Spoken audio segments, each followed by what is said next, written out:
Good evening, everybody. Welcome to another reading of the Constitution for July 4th, Independence Day tribute. We will begin with Article 5. Article 5.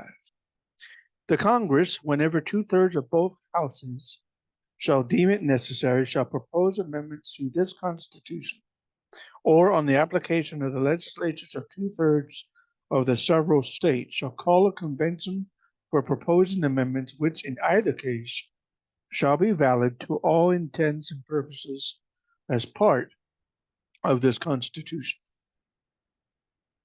When ratified by the legislatures of three-fourths of the several states, or by conventions in three-fourths thereof, or as the one or the other mode of ratification may be proposed by the Congress, provided that no amendment which may be made prior to the year 1808, 1888, or 1808, excuse me, 1808. 1808 shall in any manner affect the first and fourth clauses in the ninth section of the first article, and that no state without its consent should be deprived of its equal suffrage in the Senate. Article 6. All debts contracted and engagements entered into before the adoption of this Constitution shall be as valid against the United States under this Constitution as under the Confederation. This Constitution and the laws of the United States, which shall be made in pursuance thereof, and all treaties made or which shall be made under the authority of the United States, shall be the supreme law of the land, and the judges in every state shall be bound thereby. Anything in the Constitution or laws of any state to the contrary notwithstanding.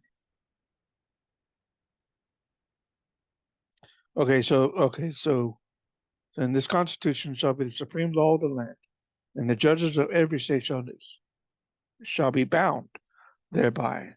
Anything in the Constitution or laws of any state to the contrary notwithstanding. Okay. The senators and representatives before mentioned, and the members of the several state legislatures and all executive and judicial officers, both of the United States and of the several states, shall be bound by oath or affirmation to support this Constitution, but no religious test. Here we go.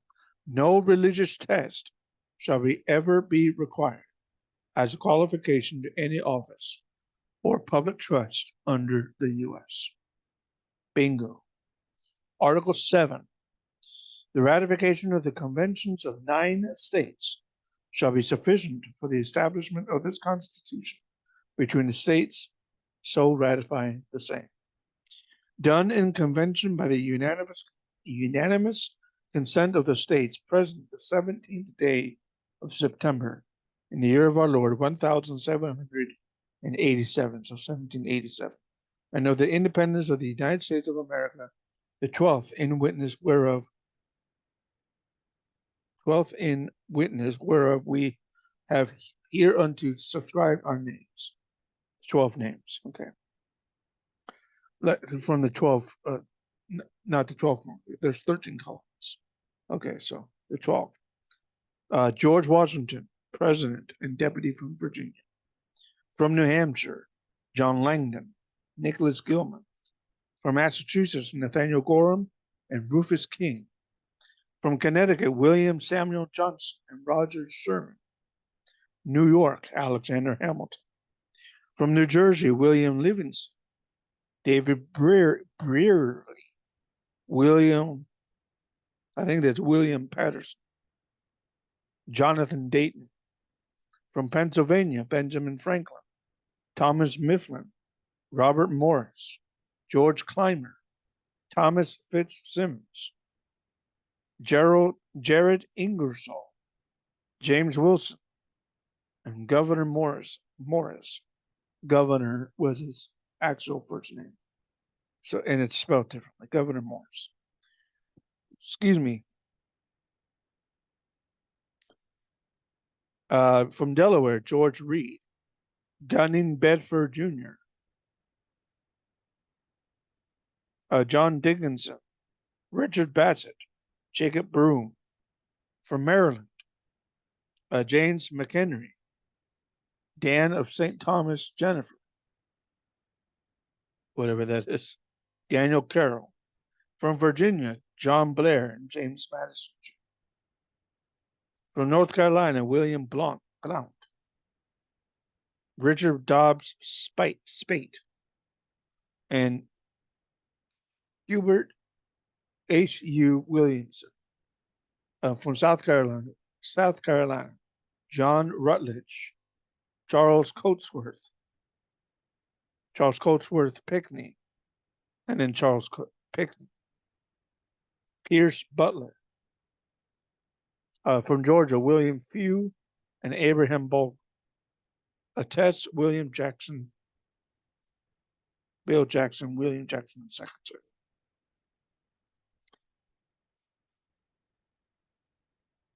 Okay. There's in convention from Monday. Okay, I'm going to skip this one. Okay, here we go. Let's start with the amendments. Amendment number 1 of the Bill of Rights were ratified effective December 15, 1791. Amendment number 1. Congress shall make no law respecting an establishment of religion, nor prohibiting the free exercise thereof, or abridging the freedom of speech, of the press, the right of the people peaceably to assemble, and to petition the government for a redress of grievances. Amendment 2. A well-regulated militia, being necessary to the security of a free state, the right of the people to keep and bear arms shall not be infringed. Amendment 3. No soldier in time of peace be quartered in any house without the consent of the owner, nor in time of war, but in a manner to be prescribed by law.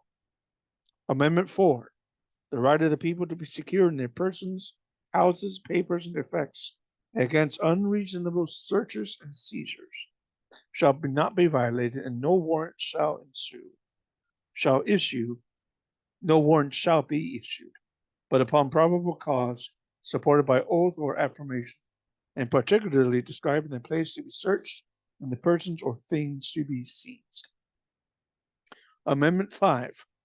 No person shall be held to answer for a capital or otherwise infamous crime unless on the presentment or indictment of a grand jury, except in cases arising in the land or naval forces or in the militia when in actual service in time of war or public danger, nor shall any person be subject to, for the same offense, to be twice put in jeopardy of life or limb, nor shall be compelled in any criminal case to be witness against himself, nor be deprived of life, liberty, and property without due process of law, nor shall private property be taken for public use without just compensation. Amendment 6. In all criminal prosecutions, the accused shall enjoy the right to a speedy and public trial by an impartial jury of the state and district wherein the crime shall have been committed, which district shall have been previously ascertained by law, and to be informed of the nature and cause of the accusation, to be confronted with the witnesses against him, to have compulsory process for obtaining witnesses in his favor, and to have the assistance of counsel for his defense. Amendment 7. In suits at common law, where the value in controversy shall exceed $20. That's low by today's standards, by $20. The right of a trial by jury shall be preserved, and no fact tried by a jury shall be otherwise re-examined in any court of the United States than according to the rules of the common law. Amendment 8. Excessive bail shall not be required, nor excessive fines imposed, nor cruel and unusual punishments inflicted. Amendment 9. The enumeration in the Constitution of certain rights should not be construed to deny or disparage others retained by the people. Amendment 10. The powers not delegated to the United States by the Constitution nor prohibited by it to the states, are reserved to the states respectively or to the people. Amendment 11, ratified on February 7, 1795. The judicial power of the United States shall not be construed to extend into any suit in law or equity commenced or prosecuted against one of the United States by citizens of another state or by citizens or subjects of any foreign state. Amendment 12, ratified June 15, 1804. The electors shall meet in their respective states and vote by ballot for president and vice president, one of whom at least shall not be an inhabitant of the same state with themselves. They shall name in their ballots the person voted for as president, and in distinct ballots the person voted for as vice president. And they shall make distinct lists of all persons voted for as president and all persons voted for as vice president, and of the number of votes for each, which lists they shall sign and certify and transmit sealed to the seat of the government of the United States, directed to the president of the Senate. That's the vice president. But this is president of the Senate shall, in the presence of the Senate and House of Reps, open all the certificates, and the votes shall then be counted. The person having the greatest number of votes for president shall be the president, if such number be a majority of the whole number of electors appointed, and if no person have such a majority, then from the persons having the highest numbers, not exceeding 3 on the list of those voted for as president, the House of Reps shall choose immediately by ballot the president. But in choosing the president, the vote shall be taken by states, the representation from each state having one vote. A quorum for this purpose shall consist of a member or members from 2/3 of the states, and a majority of all the states shall be necessary to a choice. And if the House of Reps shall not choose a president whenever the right of choice shall devolve upon them before the 4th day of March March of the next year, or March of that year, March 4th, then the vice president shall act as president as in the case of the death or other constitutional disability of the president.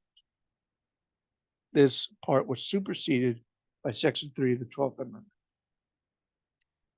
The person having the greatest number of votes as vice president shall be vice president, if such number be a majority of the whole number of electors appointed, and if no person have a majority, then from the 2 highest numbers on the list, the Senate shall choose the vice president. A quorum for the purpose shall consist of 2/3 of the whole number of senators, and a majority of the whole number shall be necessary to a choice. But no person constitutionally ineligible to the office of president shall be eligible to that of vice president of the United States. Amendment 13, ratified December 6, 1865. Section 1. Neither slavery nor involuntary servitude, except as punishment for crime whereof the party shall have been duly convicted, shall exist within the United States or any place subject to their jurisdiction. Section 2. Congress shall have power to enforce this article by appropriate legislation. Amendment 14, ratified July 9th, 1868. Section 1. All persons born or naturalized in the United States and subject to the jurisdiction thereof are citizens of the U.S. and of the state wherein they reside. No state shall make or enforce any law which shall abridge the privileges or immunities of citizens of the United States. Nor shall any state deprive any person of life, liberty, or property without due process of law, nor deny to any person within its jurisdiction the equal protection of the laws. Section 2 of the 14th Amendment. Representatives shall be apportioned among the several states according to their respective numbers, counting the whole number of persons in each state, excluding Indians not taxed. But when the right to vote at any election for the choice of electors for president and vice president of the United States, representatives in Congress, the executive and judicial officers of a state or the members of the legislature thereof is denied to any of the male inhabitants of such states being 21 years of age and citizens of the United States, or in any way abridged, except for participation in rebellion or other crime, the basis of representation therein shall be reduced in the proportion which the number of such male citizens shall bear to the whole number of male citizens 21 years of age in such states. State. Section 3, 14th Amendment. No person shall be senator or representative in Congress or elector or president and vice president or hold any office, civil or military, under the U.S. or under any state, who, having previously taken an oath as a member of Congress or as an officer of the U.S. or as a member of the state legislature or as an executive judicial officer in any state to support the Constitution of the United States shall have engaged in insurrection or rebellion against the same or given aid or comfort to the enemies thereof, like Benedict Arnold. But Congress may, by a vote of 2/3 of each house, remove such disability. Section 4, 14th Amendment.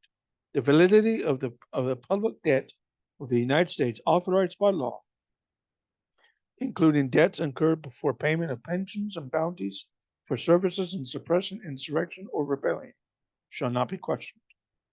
But neither the United States nor any state shall assume or pay any debt or obligation incurred in aid of insurrection or rebellion against the United States, or any claim for the loss or emancipation of any slave. But all such debts, obligations, and claims shall be held illegal and void. Section 5. Congress shall have power to enforce by appropriate legislation the provisions of this article. Amendment 15, ratified February 3rd, 1870. Section 1. The rights of citizens of the United States to vote shall not be denied or abridged by the United States or by any state on account of race, color, or previous condition of servitude. Section 2. The Congress shall have power to enforce this article by appropriate legislation. Amendment 16, ratified February 3rd, 1913, just before World War I. The Congress shall have power to lay and collect taxes on incomes from whatever source derived without apportionment among the several states and without regard to any census or enumeration. Amendment 17, ratified April 8th, 1913. The Senate of the United States shall be composed of 2 senators from each state, elected by the people thereof for 6 years. 6 years. And each senator shall have 1 vote. The electors in each state shall have the qualification requisite for electors of the most numerous branch of the state legislatures. When vacancies happen in the representation of any state in the Senate, the executive authority of such state shall issue rates of election to fill such vacancies, provided that the legislature of any state may empower the executive thereof to make temporary appointments until the people fill the vacancies by election as the legislature may direct. This amendment should not be so construed as to affect the election or term of any senator chosen before it becomes valid as part of the Constitution. Amendment number 18. 18. Ratified January 16th, 1919. So a year after, about 6 months to a year after the beginning, 6 months to a year after the end of World War I. I'm sorry. Section 1. After 1 year from the ratification of this article, the manufacture, sale, or transportation of intoxicating liquors within the importation thereof into or the exportation thereof of the United States, and all territory subject to the jurisdiction thereof for beverage purposes is hereby prohibited.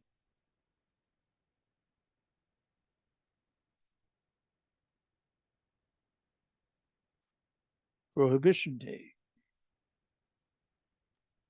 Yeah, the 18th Amendment was repealed by the 21st Amendment, December 3rd, 1933.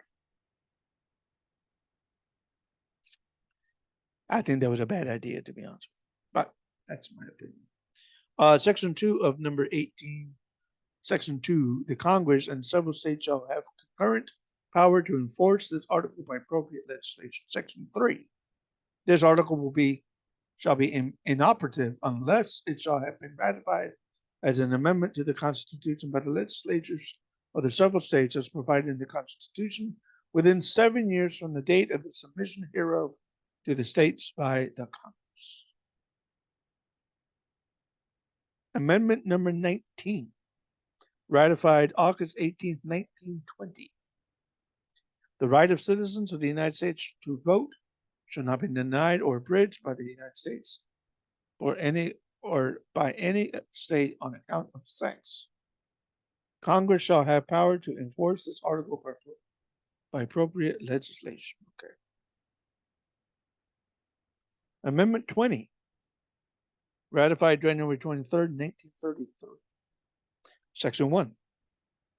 The terms of the President and Vice President shall end at noon on the 20th day of January, and the terms of senators and representatives at noon on the 3rd day of January of the years in which such terms would have ended if this article had not been ratified. And the terms of the successors shall then begin. Section 2 of number 20. The Congress shall assemble at least once in every year, and such meeting shall begin at noon on the 3rd day of January, unless it shall be by law appoint a different day. Section 3. If at the time fixed for the beginning of the term of the President shall have died. If at the time fixed for the beginning of the term of the President-elect shall die, the Vice President-elect shall become President. If the President shall not have been chosen before the time fixed for the beginning of his term, or the President-elect shall have failed to qualify, the Vice President-elect shall act as President until a President shall be qualified. And the Congress may by law provide for the case wherein neither a President-elect nor a Vice President-elect shall have qualified, declaring who shall then act as President, or the manner in which one who is to act shall be selected, and such person shall act accordingly until a President or Vice President shall have qualified. Section 4 of 20. The Congress may by law provide for the case of death in any of the persons from whom the House of Reps shall choose a President whenever the right of choice shall have devolved upon them, and for the case of the death of any of the persons from whom the Senate may choose a Vice President whenever the right of choice shall have devolved upon them. Section 5. Sections 1 and 2 shall take effect on the 15th day of October following the ratification of this article. Section 6. This article shall be inoperative unless it shall have been ratified as an amendment to the Constitution by the legislatures of 3/4 of the several states within 7 years from the date of its submission. 21. Amendment 21. Ratified December 5th, 1933. Section 1. The 18th article of amendment to the Constitution of the United States is hereby appealed. The 18th Amendment was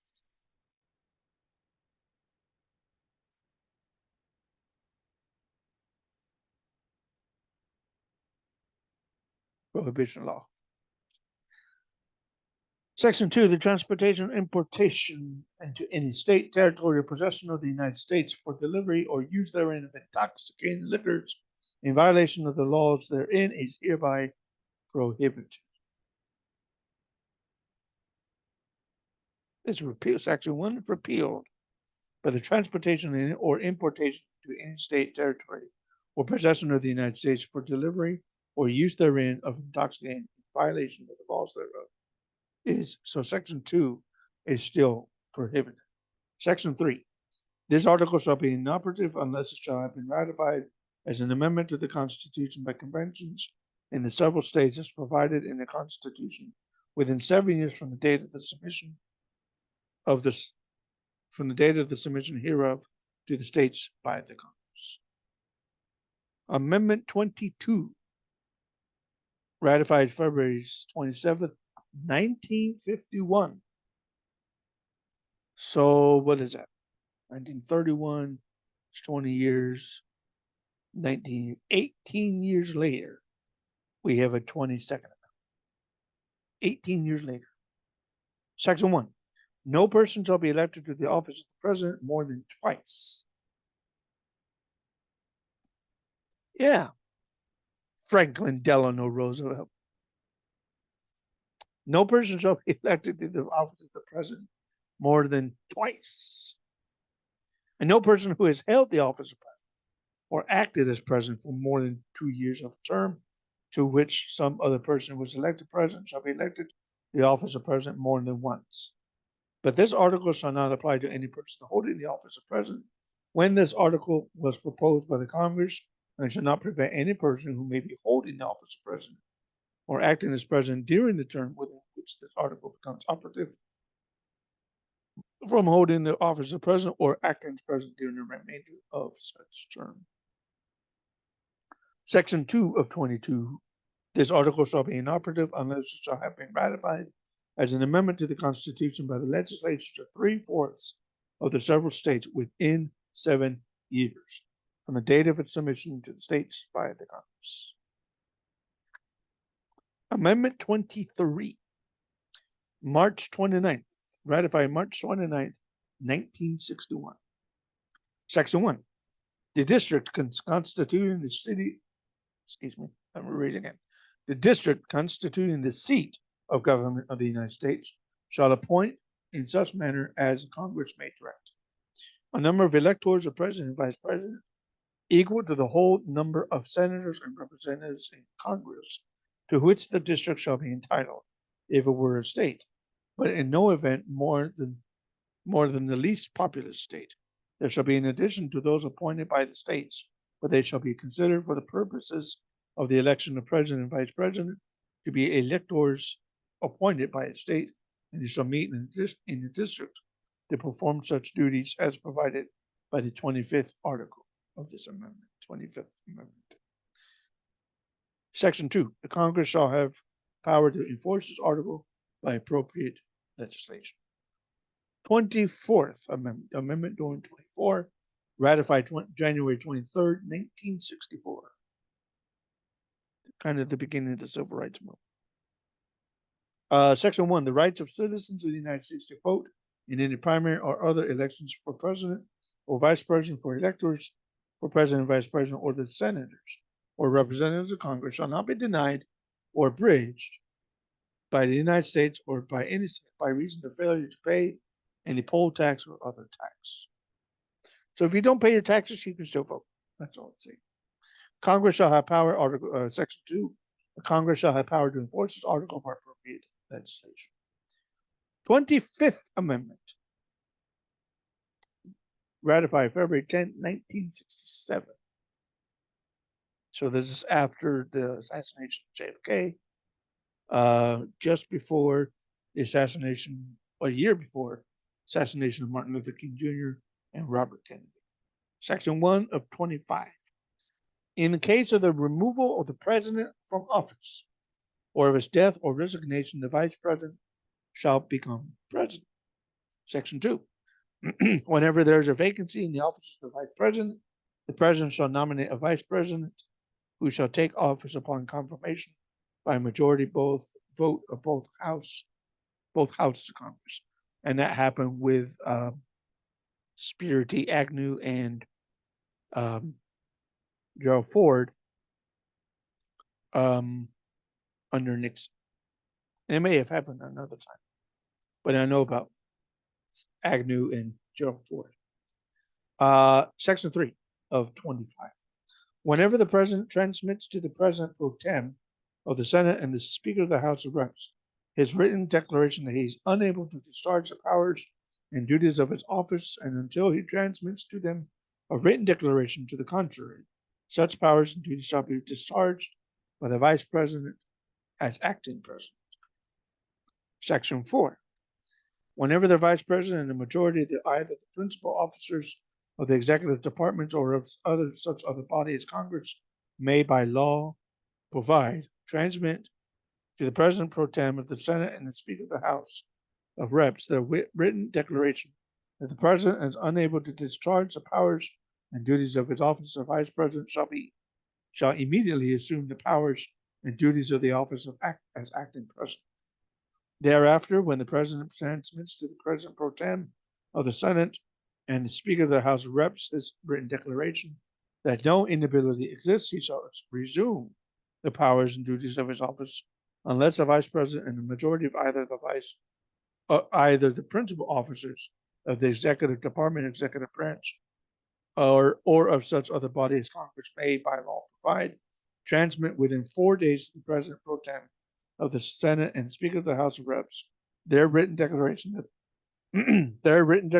the President is unable to discharge the powers and duties of his office. Thereupon, Congress shall decide to issue assembly within 48 hours for that purpose, if not in session.